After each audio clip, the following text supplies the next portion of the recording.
Eu sou o Berico Paim e hoje daremos início a uma sequência de entrevistas da série Do Leigo ao Profissional, na qual abordaremos diversos assuntos, com o intuito de tirar dúvidas de pessoas que, assim como eu, são leigas em determinadas matérias e necessitam de alguns esclarecimentos.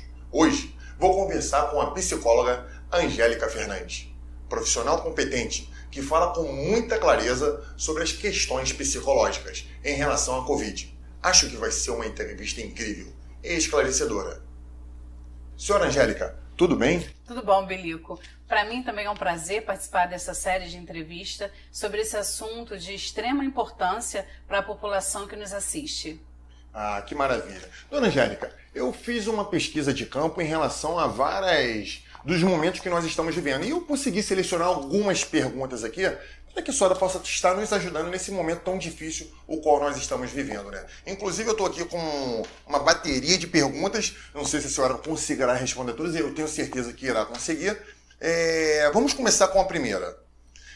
Sobre a questão da piora do estado da saúde mental das pessoas em época de pandemia, é real? Sim, é real. A gente tem visto isso principalmente no consultório, tá? A demanda vem aumentando em relação à ansiedade, estresse, fobia social, depressão inclusive. Então, assim, a gente tem tido um quadro de um aumento gradativo nas doenças de saúde mental, sim.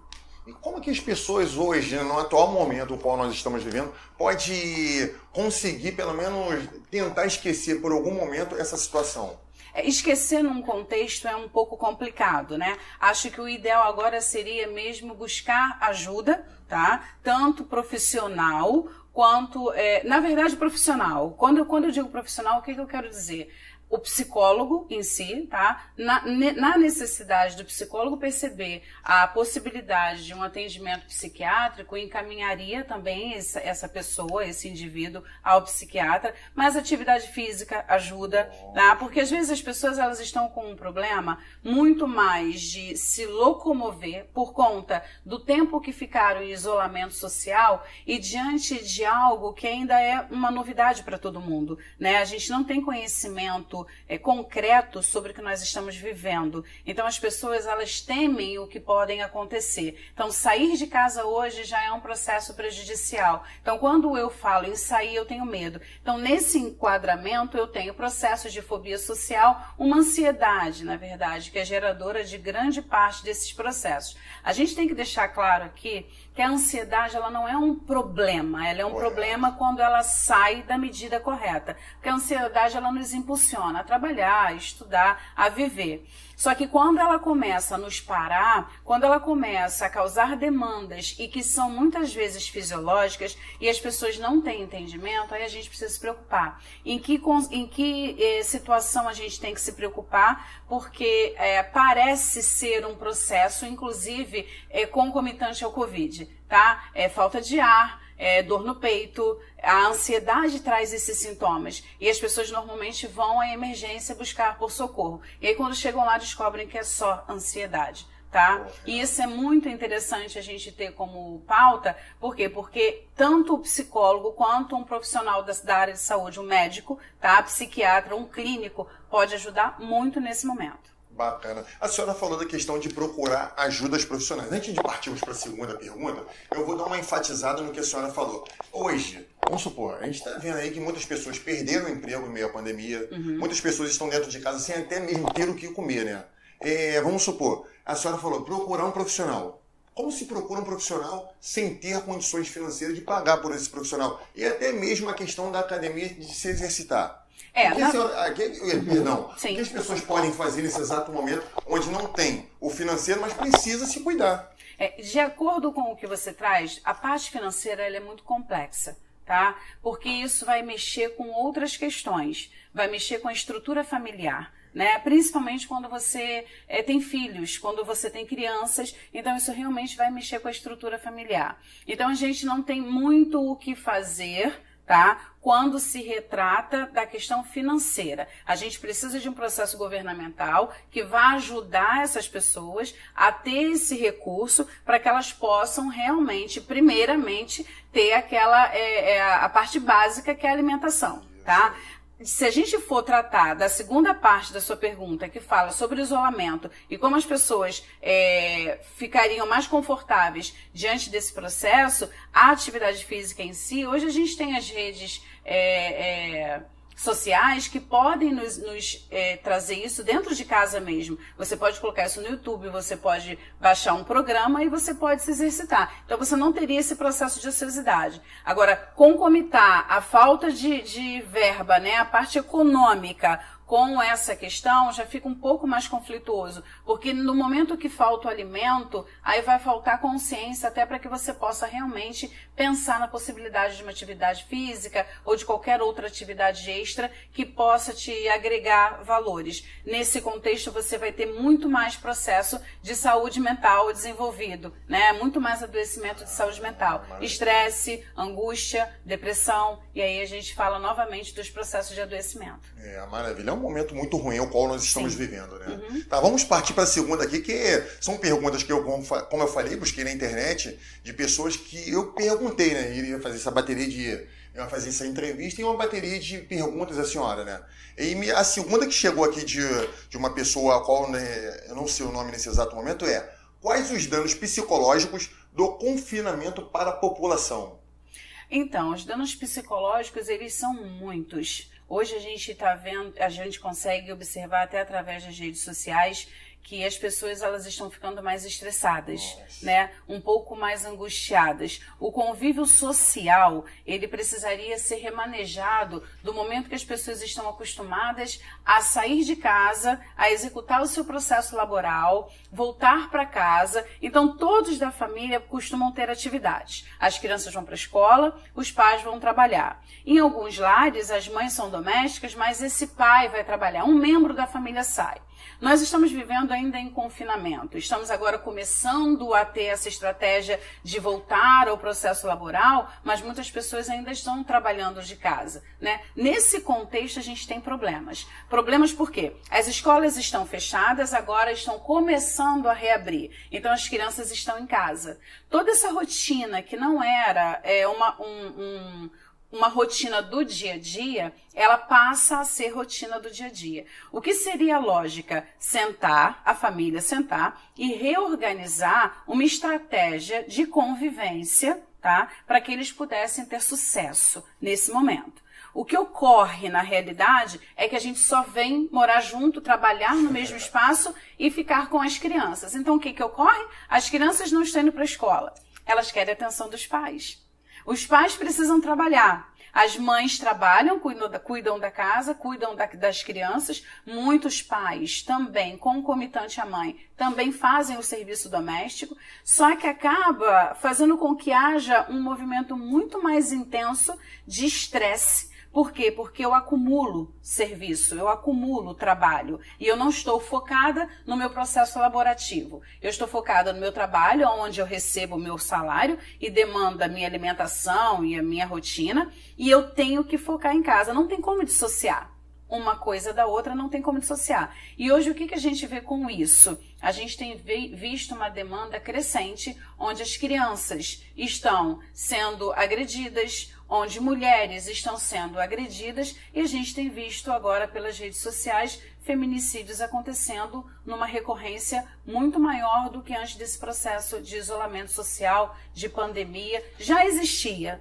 só que a gente tem visto uma recorrência muito maior.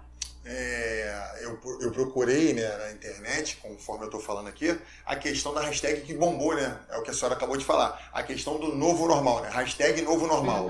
E é o que a gente vai conviver aí, de repente, por muitos anos, né? Sim. Porque a gente não consegue vislumbrar uma mudança da noite pro dia. Não. Como chegou a pandemia pra gente, né? Da noite pro dia, para tudo, fecha tudo, e todo mundo fica dentro de casa e vira essa loucura, né? E você começa a tentar procurar formas de um novo normal, né? Sim. Esse novo normal, na verdade, a gente vai ter que acostumar mesmo. Daqui para frente vai ser diferente, né? Por isso a gente chama um novo normal. Quando a pandemia chegou, assustou todo mundo, porque ninguém sabia o que estava acontecendo. A gente conseguia perceber isso até através da medicina. Os médicos não sabiam o que estava acontecendo.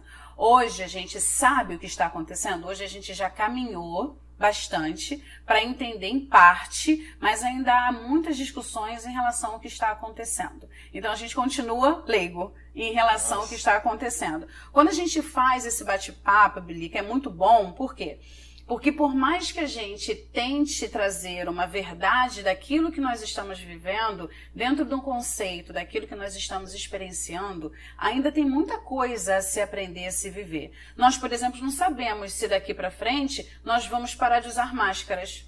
Nós não sabemos que mesmo a vacina funcionando, a gente tendo uma medicação controlada, que sim, em lugares muito aglomerados, nós vamos parar de usar máscara. Nós somos uma sociedade, no nosso país em específico, que não estamos acostumados com essa rotina social. Então a gente ainda vê pessoas que acabam burlando isso, não acreditando, não dando muita credibilidade a esse processo. Uma minoria. A massa consegue perceber. Principalmente porque a gente fala de muitas pessoas, e se a gente for trazer hoje, tá? Depois desse período todo de pandemia, alguém perdeu alguém. Essa é a grande realidade. Então o luto, ele faz parte da nossa existência. Na psicologia, a gente traz o luto de uma forma muito abrangente, porque a gente diz que toda perda, ela representa o luto. Só que a gente não fala do luto da morte especificamente.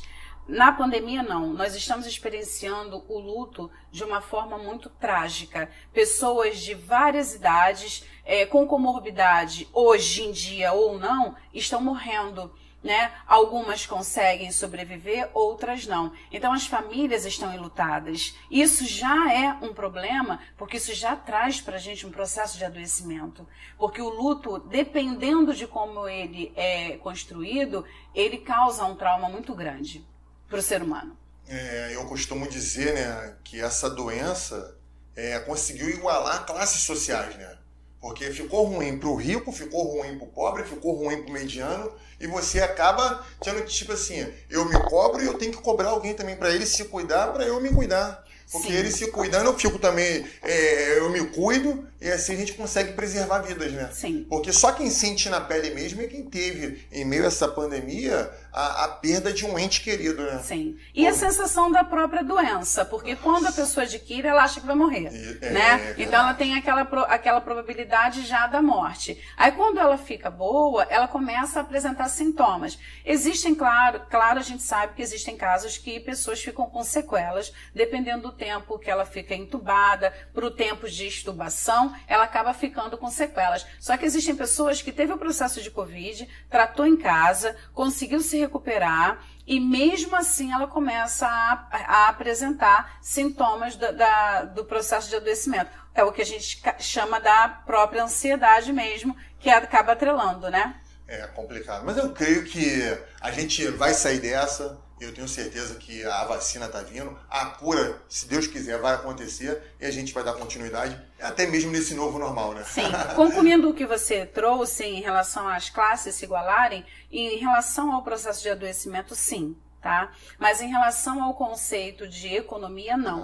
Porque a gente tem aí nivelamentos, né? Então, assim, os lugares com mais aglomeração, as pessoas sofrem mais do processo de adoecimento. Lugares onde as pessoas conseguem ter uma padronização financeira um pouco melhor, elas têm um processo um pouco de distanciamento maior. Então, a gente consegue ver nas comunidades, por exemplo, as crianças, adolescentes, adultos, que precisam morar muito aglomerados, a gente tem esse processo e por isso os hospitais públicos estão tão cheios, né? Não é só a questão de uma minoria ainda não dá credibilidade, porque a nossa massa de maioria sim dá credibilidade, tem entendimento, mostra que tem buscado compreensão sobre o assunto, mas a gente tem um outro problema, um problema social. Infelizmente eu tenho visto isso nas conduções, né?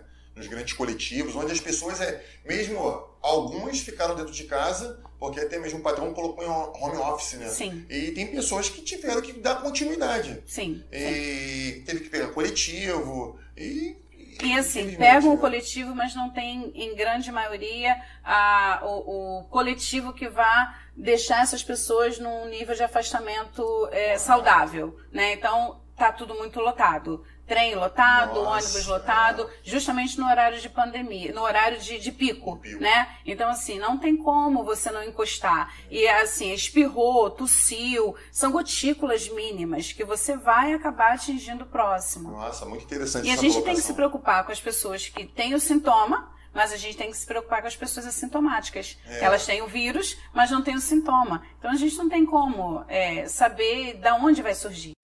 Muito legal a sua colocação na senhora, dona Angélica. Vamos à próxima pergunta? Essa é muito interessante. Como se manter informado e lidar com a expectativa de piora do quadro de contaminação e mortes sem crise de ansiedade? A senhora já até respondeu a questão da ansiedade, do que a galera tem vivido ao ficar dentro de casa e de repente procurar ajuda profissional. Mas essa pergunta é muito interessante também. Essa na verdade, Bilico, é uma excelente pergunta. Ela é maravilhosa. Por quê? A gente precisa se manter informado, mas não com excesso. O excesso é que está trazendo ansiedade. Se as pessoas se mantiverem informadas, mas sem esse excesso que a mídia está passando, você consegue manter um equilíbrio razoável, já que nós estamos de algo que é desconhecido ainda. Correto. E as pessoas, né, têm buscado a questão do medo, né? Essa questão, meu Deus, que eu vou morrer se eu pegar, se eu não pegar, como lidar com essa situação? Né? A complexidade se dá porque nós somos uma sociedade que não fomos produzidos para morrer. A gente nasce sem querer morrer, né? Só que, claro, diante do que a gente está vivendo e a massa de morte que a gente tem visto através das redes sociais, assusta, né? Então as pessoas realmente têm esse medo de adquirir a doença e morrer precocemente, inclusive. Que maravilha. Eu agradeço a senhora estar trazendo essas explicações, até porque eu busco na internet algumas informações, mas a gente tem uma profissional aqui que faz essa colocação e com certeza vai chegar a determinado número de pessoas que precisam ouvir de uma profissional. Isso pra gente é muito importante. Te agradeço de antemão, tá bom? Vamos dar continuidade aqui. Eu tenho uma pergunta também maravilhosa. Como lidar com as frustrações geradas pelo impacto do coronavírus? Isso já é um processo que vai demandar um pouquinho mais de tempo, né? Primeiro a gente precisa passar por isso, porque as pessoas perderam empregos, né? As escolas pararam. Então, assim, as crianças estão paradas também. As crianças de rede pública, elas não estão agregando tanto conhecimento quanto as crianças de escola de rede privada, tá? Até porque, às vezes, os pais também não têm tanto conhecimento para ajudar seus filhos. Então, tudo isso frustra. Tá? E aí, com o movimento retornando, com as situações retornando, com o emprego voltando, as pessoas voltando a trabalhar, as escolas voltando a funcionar, os professores nas escolas, as coisas vão começando a se enquadrar. Agora, existem frustrações que são muito complexas, como a morte, por exemplo. Perdas frustram, né? Criam traumas. Isso aí é o tempo mesmo quem vai ajustar. Muito complicado. Eu vou dar uma continuidade em cima dessa pergunta, porque a senhora falou da questão da escola, né? Essa divisão do particular para o público. E a gente já tinha uma evasão escolar muito grande antes mesmo da pandemia. Agora, no atual momento ao qual nós vivemos, onde o ano passado, que foi o ano da pandemia, A gente já perdeu o ano letivo inteiro e esse ano a gente já se encontra na metade do ano, onde as crianças não voltaram 100% para os colégios. Isso a gente fala de colégio público, né?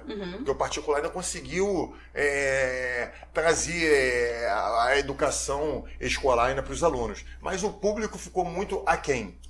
E a gente vê aí determinados números de crianças ainda em casa, nas ruas, sem estudar. Como vai ser essa continuidade? Como recuperar esse tempo? Um ano perdido e agora já na metade desse ano. O prejuízo é iminente. A gente sabe que a gente não vai ter como recuperar o que passou do ano passado para agora, né? Até porque não tinha-se como uma estratégia de ensino para que as crianças pudessem realmente dar continuidade de uma forma coerente, né, ao processo inicial. Então foi realmente um ano perdido, mas há sim possibilidade de resgate, não como o ano passado, mas esse ano, com o retorno, tentar fazer com que as crianças acompanhem, na medida do possível, o que passou com o que vai vir. A questão toda se dá porque muitos pais também não têm condições, tá, intelectuais de ajudar seus filhos em casa.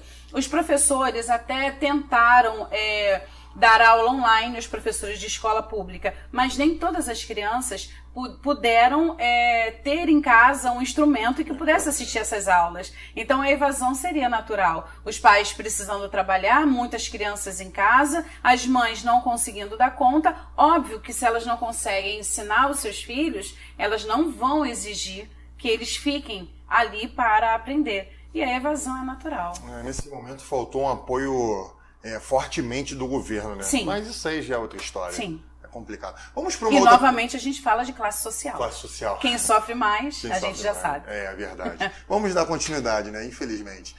O que a senhora recomenda hoje para as pessoas que moram só, incluindo as que vivem fora do país? Como lidar com a questão da solidão? A solidão é uma questão muito complicada. Cada um vai lidar com isso individualmente. Mas as pessoas que têm mais sensibilidade a ela e ainda estão nesse processo de medo, de sair, de construir uma rotina no lar, elas podem fazer atividades em casa, atividades físicas em casa. Elas podem usar a internet para conversar com amigos, fazer resenhas através das redes sociais. Elas podem, inclusive, comemorar aniversários através das redes sociais. Mas eu ainda recomendo mais que leia livros, que consiga enxergar, olhar um pouco para si. Meditar é muito bom, né? Só que lidar com a solidão é um processo muito individual. E como somos seres individuais e possuímos as nossas individualidades, cada um vai saber a melhor forma de agir. Às vezes ver um filme, ver série, mas procurar ocupar o tempo não somente com as informações que a mídia nos traz sobre o processo de adoecimento, mas ocupar o tempo com aquilo que a cabeça consegue expandir de uma forma natural e que seja satisfatória. Olha, a senhora falou algo muito interessante, que é a questão da meditação, é a questão de ler bons livros, né? Porque a pessoa já está dentro de casa sem poder sair.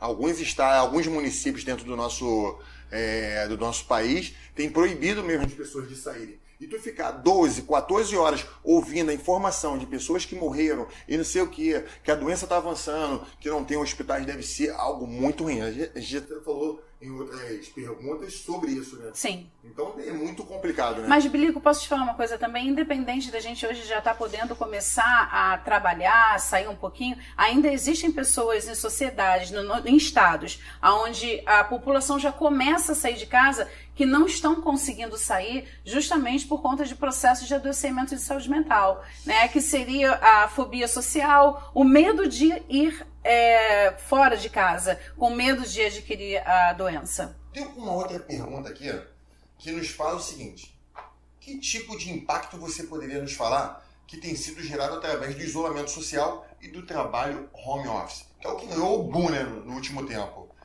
como recurso primário para a tentativa de diminuir a contaminação do Covid-19. E eu ainda incremento sobre isso também a questão das crianças e dos adolescentes, né? Se a gente for tratar como primário, né, a ordem primária foi maravilhoso. As empresas realmente tiraram os seus funcionários da aglomeração e colocaram dentro de casa. Isso como ordem primária, foi ótimo. Acredito que tenha sido bom para todo mundo, até pelo translado. Só que hoje muitas empresas mantêm esses funcionários dessa forma. A questão é que a cadeira que eles liberam e o computador que eles liberam são bons, só que eles dão um custo-benefício para a luz de R$100 e poucos, eu não sei mensurar exatamente quanto o valor, mas não passa disso. Então, assim, os funcionários hoje que trabalhavam nas empresas com horário comercial, hoje eles não têm horário para parar de trabalhar. Por quê? Nós tivemos muitas perdas por mortes, mas nós tivemos também muitas pessoas que ficaram desempregadas nesse período. Então, teve um acúmulo muito grande nesse processo laborativo. Então, os colegas que ficaram, eles acabaram agregando o trabalho do colega que saiu com o deles. Então, isso perdeu-se um pouco o que estabelecia como horário comercial. Então, se está trabalhando em casa, mas se está trabalhando muito mais. Muitas empresas gostaram desse processo e mantêm esses funcionários em casa. Claro que é uma redução aí de um custo para a empresa muito bom. E pelo que eu pude perceber, até mesmo através da internet, é que a empresa, quem mais lucrou foi a empresa, né? Sim. Porque para o funcionário, para a mulher que saía, para a mulher que economizava na quesito, tipo assim, físico, né? Sim. Antigamente ela ia fazer o trabalho de casa doméstico esporádico. Hoje não, ela tem o marido em casa, ela tem as crianças, como eu perguntei aqui, em casa, ela tem que dar conta do trabalho dela em casa, como mesmo a senhora falou, que diminuiu-se o número de empregados, então sobrecarregou a essa pessoa que ficou e ficou pesado, né? Sim, sim. E se a gente for englobar as crianças e adolescentes, a gente tem um prejuízo aí também. Porque quando a gente teve o processo inicial, primário da pandemia, onde todos ficaram isolados, muitas crianças e adolescentes hoje também estão com medo de sair de casa. Tem criança que não quer ir para a escola, tem criança que não quer ir ao shopping, tem criança que não quer sair daquele aconchego achando que ali ela está protegida. Acredito também que por conta do excesso de informação inicial e o medo dos pais que acabou sendo passado para os seus filhos, né? E aí a gente tem esse contexto muito problematizado hoje. Para grande parte da população, né, eu chego a crer que para os pais que têm 3 a 4 crianças dentro de casa, antigamente ela se alimentava dentro do colégio, né? Sim. Então acaba isso pesando para eles também, né? Sim. Imagina, um casal que trabalhava, hoje trabalha um só, tendo que manter a alimentação básica de todos, né? Haja vista que antes ela ia para o colégio, se alimentava, tomava o café da manhã, almoçava já no colégio. E hoje não. Hoje o pai tem que arcar com essa alimentação básica. Quando a gente fala nesse contexto de família natural, sim. Mas aí a gente também não pode esquecer daquela mãe que cria os filhos sozinha e que hoje está desempregada. Né? A gente não pode esquecer daquele pai, daquela mãe que veio a óbito e a avó está cuidando dessas crianças com uma aposentadoria mínima. Então a gente tem muitos contextos aí que a gente pode englobar nessa situação que realmente ficou muito precária. E a gente volta a falar das classes sociais, que tem esses cortes. A gente não tem como fugir do corte. Ficou muito complicado, né? A esperança é que venham dias melhores, né? Sim. A gente tem que querer nisso aí. Sim. Mas enfim, vamos dar continuidade aqui. Eu estou com uma pergunta aqui também maravilhosa. Como um indivíduo pode planejar a médio e longo prazo diante de tudo que estamos vivendo? Ontem atingimos o número de 500 mil mortes dentro do país. A gente ainda pode sonhar? Então, a gente hoje está vivendo um processo de um caos. Né? Só que se a gente deixar de sonhar, a gente literalmente deixa de viver. Sonhar é importante, porque a gente sonha com a cura, a gente sonha com a vacina, a gente sonha com medicações, a gente sonha e a gente vem buscando por esse sonho, né? A gente sonha com uma melhoria econômica, a gente sonha com as pessoas voltando a trabalhar, então acho que é essencial continuar a sonhar, é essencial porque a esperança de um futuro melhor, um futuro próspero, mesmo com um novo momento de vida que nós estamos passando, é fundamental para que a gente possa conseguir caminhar. Eu, ao ler essa questão de atingir um número máximo aí, até ontem, né, de 500 mil mortes dentro do país, através só do Covid, me assustou. Bilipe, a gente sabe que a gente ainda vai ter um aumento aí gradativo, infelizmente. A gente não vai parar nessas 500 mil mortes, mas é importante não parar de acreditar, tá? Que a ciência vai conseguir chegar num consenso onde nós vamos encontrar uma vacina, uma medicação, uma construção de vida onde a gente possa viver. Eu me vejo na situação da pessoa que perdeu o seu ente, né? Sim. Como sonhar? Será que amanhã pode ser eu? Será que eu vou dar continuidade? Será que eu vou conseguir realizar, concretizar esse meu grande sonho? Ou eu paro aqui, ou desacredito de sonhar, né, do que eu queria na minha vida, né? Se eu parar agora é complicado, porque o meu ente querido foi, mas não necessariamente quer dizer que eu vá. Pode ser que eu vá, ninguém sabe. Eu li uma vez na rede social um textozinho que me chamou muita atenção, que dizia o seguinte: todos nós estamos na fila, não tem como sair dela, não tem como passar para trás, não tem como dar a vez. A gente sabe que em dado momento a nossa vez vai chegar. Como ela vai chegar, nós não sabemos, porque a certeza que a gente tem da vida é a morte. Infelizmente, estamos vivendo um processo muito complicado, mas parar de sonhar não. Nosso ente querido foi.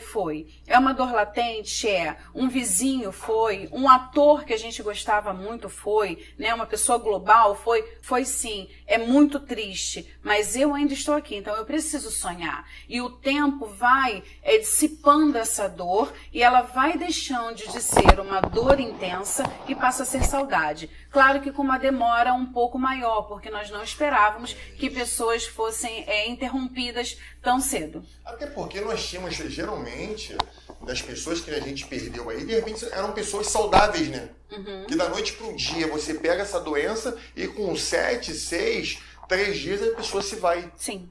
Pessoas que treinavam, pessoas que tinham uma vida normal, né? Sim. E da noite pro dia a pessoa foi infectada, com 4, 5 dias, no máximo aí 7 dias as pessoas estavam indo. Uhum. E deixando essas pessoas, bem dizer, órfãs, né? Sim. Como há crianças aí que perdeu o pai e a mãe junto. Exatamente. Como dar continuidade? A gente está falando aqui de criança a todo momento. Como dar continuidade a essa criança de 7, 8, 10 anos que perdeu o pai e a mãe e sobrou hoje só a avó? Para cuidar dessas crianças. Olha que é porque antigamente a gente tinha mais um processo de adoecimento de saúde mental, mais dos adolescentes para adulto, né? Hoje não, hoje a gente já vê as crianças enlutadas de uma forma muito bruta. Vamos colocar dessa forma. Tá tudo muito bruto. Então, por isso, tudo muito traumático. Mas a gente tem que sonhar sim. A gente precisa sonhar. A esperança, ela não pode acabar. A ciência está aí comprovando que a gente vai chegar lá. Eu creio nisso. Eu creio. É triste, né, ouvir e ler essa marca de 500 mil mortes, mas a gente tem que ter fé, né? Sim. Tem que ter fé que algo vai acontecer e a gente acredita também na ciência e temos certeza que a vacina vai nos dar essa credibilidade de sonhar com verdade, né? Sim, sim. E que a gente vai concretizar ainda muitas coisas ainda. Infelizmente, 500 mil pessoas morreram ontem, né? É complicado. Dona Angélica, agradeço a senhora. Muitíssimo obrigado por querer participar desse projeto que eu escrevi no papel e hoje a gente concretiza. É a primeira de muitas séries aí e a senhora foi a pioneira. Obrigado por acreditar nesse meu projeto e por tirar do papel também. Tá bom? Eu que te agradeço, na verdade, porque a gente tem visto matérias, lives, enfim, de profissionais o tempo todo falando para agregar às pessoas até um conforto, né? Então, ver dessa forma na qual você está fazendo, para mim foi assim fantástico, porque é uma pessoa realmente que vem buscando informações de uma forma onde outras pessoas têm as mesmas dúvidas e às vezes não conseguem chegar a esse padrão de dúvida, porque são pessoas mais instruídas falando, né? Então você vem realmente de um contexto do leigo ao profissional, foi fantástico a sua ideia, parabéns. Muitíssimo obrigado.